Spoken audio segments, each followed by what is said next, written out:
Good Hey, afternoon, Clarence. or good morning. I guess you guys are Pacific Coast. Yeah. So I have to say, I saw your film in Nyad in Telluride, which I think is the best place to see films, honestly, given the gorgeous landscape. So congratulations on premiering there, and I love the film. I wanted to start with Thank a you. question about, obviously this film is inspirational in terms of the friendship between these two women, Bonnie Stoll and Diana Nyad, of course, and then of course the perseverance of the many attempts it took to make this swim. What was it personally for you two that attracted you to this project that said this is the film that we want to make as our first narrative feature? And Chai, you want to start? We've long been interested in these stories about individuals who push the limits of possibility, like this idea of like this fundamentally human audacity to dream big. But after the rescue and Free Solo and Meru, I think we were really committed to exploring that idea in terms of a woman's experience.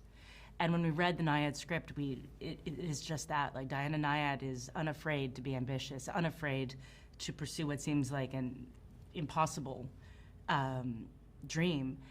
And it also provided the opportunity to create two very rich roles for two incredible female actors, and that was exciting, where you could see women of a certain age in their full complexity. And so I think that's what really motivated us. It was kind of a perfect storm of circumstances. Excellent. So Jimmy, so you two are working together, obviously, as co-directors of this film. How do you balance the responsibilities? What does one gravitate towards something over the other? How does that work? So this is our sixth film together, and so I think we have a pretty good understanding of each other's strengths, and it's like any sort of team that has to work together. There's some days when you have to lean on your partner to kind of lead the charge, and then sometimes it's the other way around. And I think that's probably the strength of our relationship on set, in post. But we know each other's strengths at this point, and so it's nice to be able to lean on each other on any given day, and depending on how each one of us is feeling. That's fantastic. So what kind of collaborative relationship did you two have with Diana and with Bonnie in the making of this film? Whoever. Well, both Diana and Bonnie are extraordinary women who are very intelligent, and they did make a very important decision, which was, I don't know if I can make it myself, which was essentially Diana just trusted us with her story and let go. Of course she had read the script. She was always welcome to give feedback, but she only came to set once towards the end.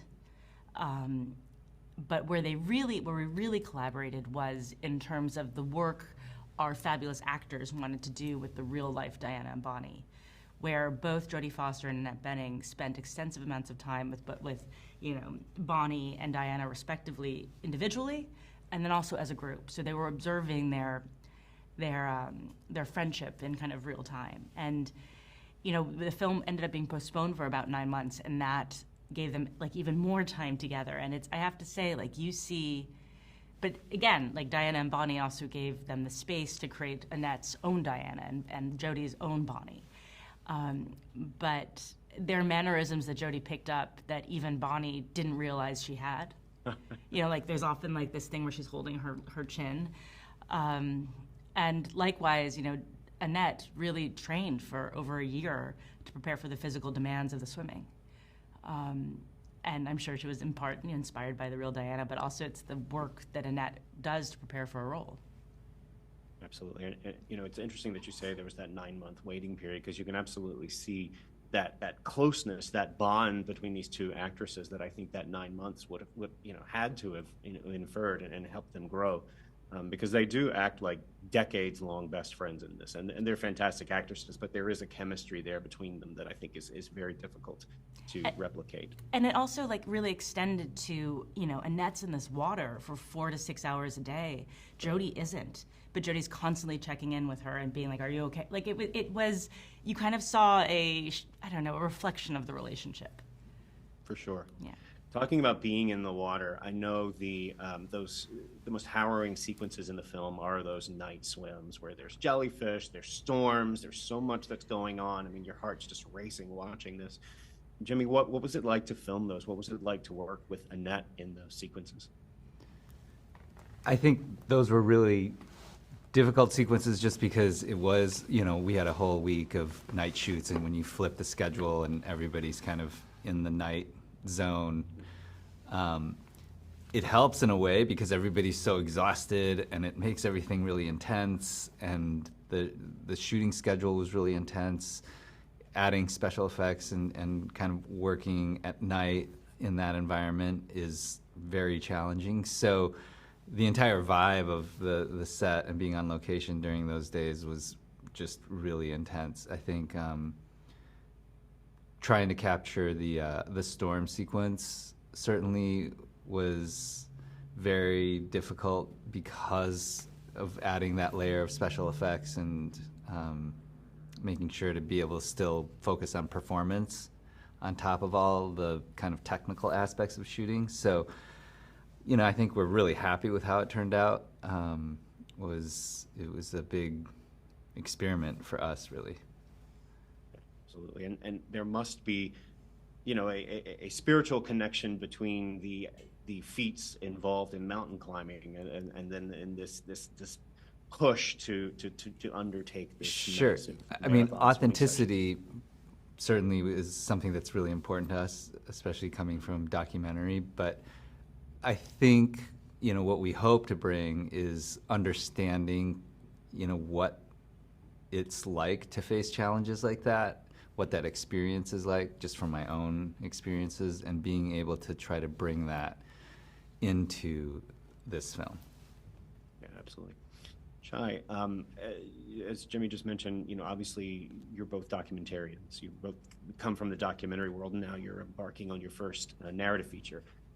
How is that different from, working in the documentary world versus, working in the feature world? And, what did you learn from that and apply to feature filmmaking and, anything along those lines? So before Nyad, I had only worked on one other narrative feature, and that was 20 years ago when I was Mike Nichols' assistant on Closer. So I thought that everyone gets to rehearse for a month with all your big actors. I thought that everyone always has your screenwriter in the room next to you, or that you get your private screening room in the Covent Garden Hotel in London to watch your dailies every day. That's what I understood narrative filmmaking to be like. And I have to say, we really lucked out with this cast and also our screenwriter, Julia, because we rehearsed, we spent a lot of time, we really worked the words and the text. But to answer your question, it's really the resources. And that also translates to the main difference is Jodie Foster and Annette Bening and Risa Fons, where in documentary, our job is very much to be an observer and to listen closely, be kind of our closest type of listener. And then you go back and you kind of synthesize and edit for months and months and months, to try to, make sense of it all. With narrative, with drama, you have active creative collaborators who are really the best at what they do. And they're as committed as you are to conjuring that character that they are playing.